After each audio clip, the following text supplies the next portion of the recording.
The moon is barely poking through the treetops on the cloudless night as she walks through the woods, scared, cold, and alone.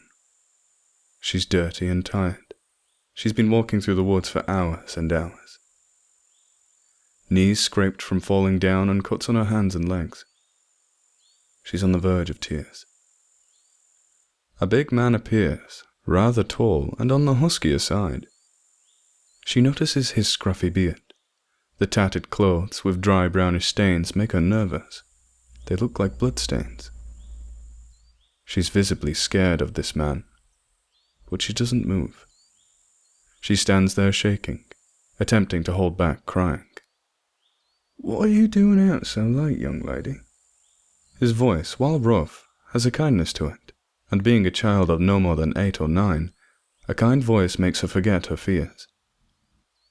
She looks up at him, and gives him a little smile through the tears that had begun welling in her eyes. I can't find my friend," she manages to choke out. "We came in here to explore so long ago. It was actually still daytime. My mum was going to fix us some lunch soon, but we wanted to play for just a bit longer. And then she disappeared." At this point, the small girl loses it and begins weeping. "Oh, it's okay, sweetie. Let's get you back to my shack. We can get you warm, maybe get you some food in your belly. Then we can go out and look for your friend." The young girl happily agrees, while wiping away her tears, and with perfect timing, her stomach begins grumbling. The man flashes her an awkward smile while she's blushing. This made her feel uncomfortable again. He leads her deeper into the woods until they reach a little one-room shack. Many candles rest on homemade shelves, and the whole thing seems like a cozy, albeit small, space. There's a fire pit out by the opening. Although the fire wasn't going, she could feel the warmth from the coals as she walked by it. Above the pit, there was some kind of meat suspended on one of those contraptions that reminds the girl of the way cartoons roast food. The meat that the man gives her is delicious, but she cannot quite pinpoint the flavor. She does not recognize the type of meat that it is.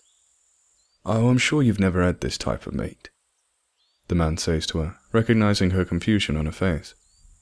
"They don't exactly sell this at supermarkets." His grinning made the girl even more uncomfortable. "Why do you?" Her voice trails off as he glares at her, the grin still on his face. "Why do I live in the woods?" The girl nods. "Well, let's just say I enjoy my privacy. People would not be happy about the lifestyle I enjoy, or what I do." This was enough. Even the young girl knows when it becomes time to leave. She quickly stands up and thanks the man for the meal, but insists she really needs to go find her friend. The man follows her outside. "Don't worry, sweetheart, we'll look together."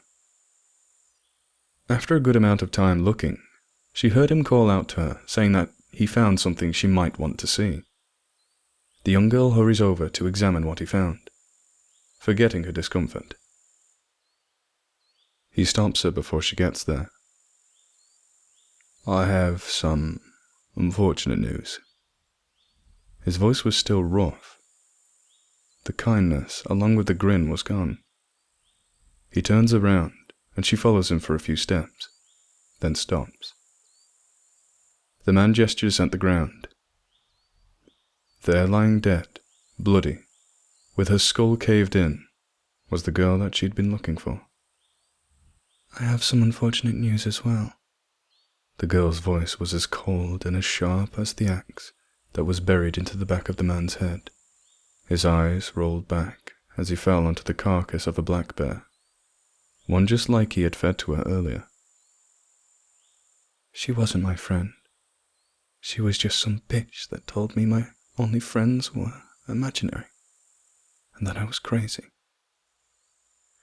She just kept saying that my friends weren't real. This made my friend extremely angry. My friend was right though. I can play with her now. And she's much more fun. I'm sure you will be too now."